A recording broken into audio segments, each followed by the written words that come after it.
Christian Elie est président du conseil d'administration de Pélican International. Il est impliqué dans l'entreprise depuis longtemps. Pélican, c'est une marque ultra connue pour les canoës, les kayaks, les pédalos, enfin toutes sortes d'embarcations. Et comme il le dit si bien lui-même, leur marché intérieur, c'est maintenant l'Amérique du Nord. Mais avant de déborder des frontières, il aura bien fallu commencer quelque part. Et c'est ce dont il nous parle dans un instant à Télécorex.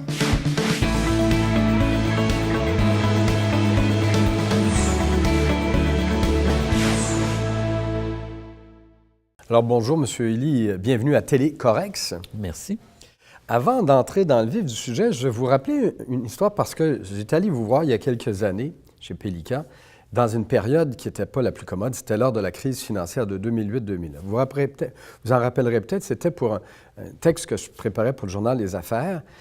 Et là, c'était plus compliqué, là, faire des affaires à ce moment-là. Le marché américain plantait. Et vous m'aviez dit que c'était un petit peu plus difficile, mais qu'à un moment donné, vous aviez reçu un appel, je ne sais pas si c'est d'une chaîne ou un distributeur aux États-Unis, puis c'était à la veille de Noël.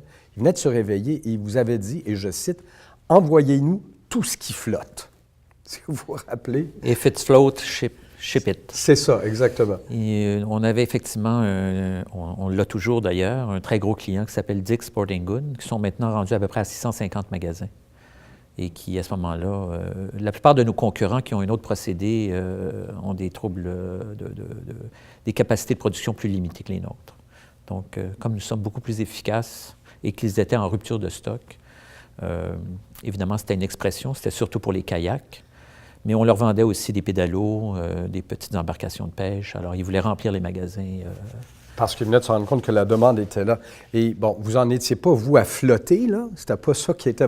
Vous étiez dans une situation quand même un peu plus à l'aise, mais c'était des moments où les affaires étaient avec les États-Unis. Ça devait être plus difficile d'en conclure parce que tout le monde était un peu sur la défensive à ce moment-là. Mais moi, je suis dans ma 40e année, là, 41e année, en fait, chez Pélican. Alors, j'ai connu toutes les récessions depuis les années 70. Et puis, notre produit n'a jamais vraiment souffert des récessions. C'est un produit qui, probablement, qui se vend pas très cher. Et puis, les gens qui veulent du luxe, bien, s'en offrent un petit peu moins en achetant nos produits. Je ne sais pas qu'est-ce qui fait que notre marché arrive. Aussi, on a beaucoup investi, évidemment. Alors, vous avez développé nos produits sont très économiques. On offre beaucoup aux consommateurs pour son argent. Alors évidemment, pour vous, le marché intérieur, enfin je le précise, le marché québécois, étant donné la gamme de produits que vous offrez, le volume, à un moment donné, ce n'est pas suffisant, vous n'avez pas le choix que d'aller voir ailleurs. Non, déjà que c'est une niche, le plein air, c'est-à-dire surtout ce qu'on appelle les hard goods aux États-Unis, c'est-à-dire que les bateaux. Et c'est une niche, c'est un petit marché. Et donc, notre succès, on le doit aux grandes surfaces. Et principalement donc aux États-Unis. 75% de notre production va aux États-Unis et dans les grandes chaînes comme Dick's Sporting Goods, Dunham's, Academy, c'est des chaînes de magasins de plus de 100, 200, 300, 400 et même 650 magasins. Je vais vous ramener donc un peu à l'arrière. À un moment donné, vous avez bien vu que, puis vous dites, ça fait 40 ans et qu'il fallait déborder. Est-ce que c'est effectivement du côté de la Nouvelle-Angleterre, des États limitrophes, que s'est effectuée cette pénétration? Bien, comme on vendait déjà des pédalos, on était connus surtout pour le pédalo et le canot. On en vendait surtout proche du Québec, donc l'est des États-Unis, le nord-est, mais aussi les Grands Lacs, qui est un Michigan, Illinois, etc. Et tout d'un coup, BJ's Wholesale Club, un concurrent à Costco aux États-Unis, donc un magasin entrepôt, nous a demandé un pédalo. Et puis, c'est comme ça qu'on s'est introduit dans les grandes surfaces. Puis en 1999, on a acheté la division de canots de Coleman, avec la licence pour avoir le nom. Donc, on a eu pendant 7 ans la marque Coleman sur nos canots. Alors ça nous a vraiment donné toute la crédibilité nécessaire pour vendre aux grandes surfaces. On a laissé tomber la marque Coleman parce que nos clients nous disaient que Pélican, pour eux, c'était aussi important que Coleman dans ce domaine-là. Donc, on n'avait plus à payer de royauté à la compagnie Coleman. Et dites-moi, si on se fie à ce que vous nous dites depuis le début, là, parce que vous, c'est un produit quand même de consommation, c'est pas des stylos, mais c'est quand même un produit de consommation. Comment ça s'est fait, cet alliage, ou dire cette alliance avec des grands magasins, des grandes surfaces, parce qu'évidemment, ça prend un certain volume, hein? Est-ce que c'est vous qui êtes allé Comment vous avez fait pour établir le lien? C'est-à-dire qu'il y a toujours une très grande résistance parce que les magasins, comme vous le savez, ils calculent leur rentabilité au mètre carré.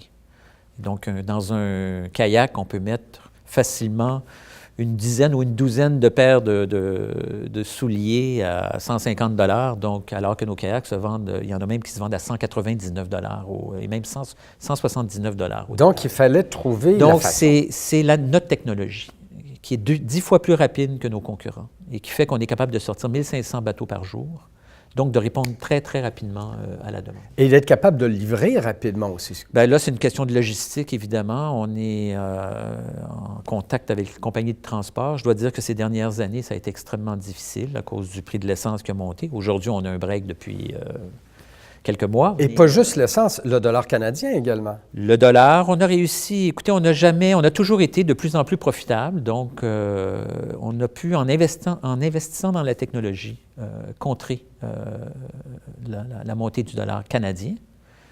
Aujourd'hui, je dois vous dire qu'on en profite au maximum, quoique la plupart de nos coûts, enfin pas la plupart, mais beaucoup, on a beaucoup de coûts en US. Et quelle est l'importance d'avoir de bons partenaires de l'autre côté de la frontière, d'avoir des gens qui prennent le relais pour continuer tout le processus de vente? Bien, il n'y en a aucun, on fait tout. Vous faites vous-même? On fait tout. On fait de la conception jusqu'à la mise en marché, jusqu'à la vente. On s'occupe de nos clients personnellement. Moi, je connais les gros clients jusqu'à la vice-présidence. On s'occupe de nos clients. Et bon, parce que vous avez, comme vous dites, ça fait tellement de temps, 40 ans, puis votre notoriété est établie. Dans le cas d'entreprises qui n'ont peut-être pas le même historique ou qui n'ont pas nécessairement encore fait toutes ces démarches-là, qu'est-ce que vous leur suggériez? Mettons qu'on regarde en disant le Québec, ça ne suffira plus, là. Il faut que j'aille de l'autre côté de la frontière. Par quoi on commence? On a commencé par des agences, ce qu'on appelle des manufacturers reps, des agences manufacturières, là, qui ce sont des ensembles d'agents qui se regroupent ensemble et qui représentent plusieurs marques. Donc, on a commencé déjà dans les années 90, comme on faisait plus des pédalos et des petites embarcations de pêche. On a choisi une agence qui représentait la plus grosse compagnie de moteurs électriques. On se disait, s'ils vendent des petits moteurs électriques, ça va bien avec nos bateaux. Donc, ces agents nous ont ouvert les portes auprès de chaînes de magasins, mais aussi auprès des vendeurs de bateaux, des spécialistes, des petits magasins. Donc ça vous a aidé pour effectuer cette percée. Ça pourrait être une stratégie que d'autres emploient aujourd'hui. Bien, c'est ce que je conseille, parce que quand on n'a pas les moyens d'avoir une force de vente pour couvrir l'Amérique du Nord, ces agences-là, on les paye à la commission, puis c'est beaucoup plus économique finalement. Et quand on regarde le marché tel qu'il se présente aujourd'hui, ça vaut la peine d'y aller? Ce marché de ce côté-là de la frontière? Bien, certainement. C'est là que le marché, je veux dire, au Canada, la compétition est beaucoup moins féroce au Canada, mais le volume n'est pas là. C'est 10 à 15 fois plus gros aux États-Unis. Donc, pour qui veut grandir, pour moi, le marché local, c'est l'Amérique du Nord. Alors, je ne me vois pas juste vendre au Québec. Monsieur Ely, bonne chance pour la suite et j'espère que vous allez continuer à fabriquer plein de choses qui flottent. Merci beaucoup.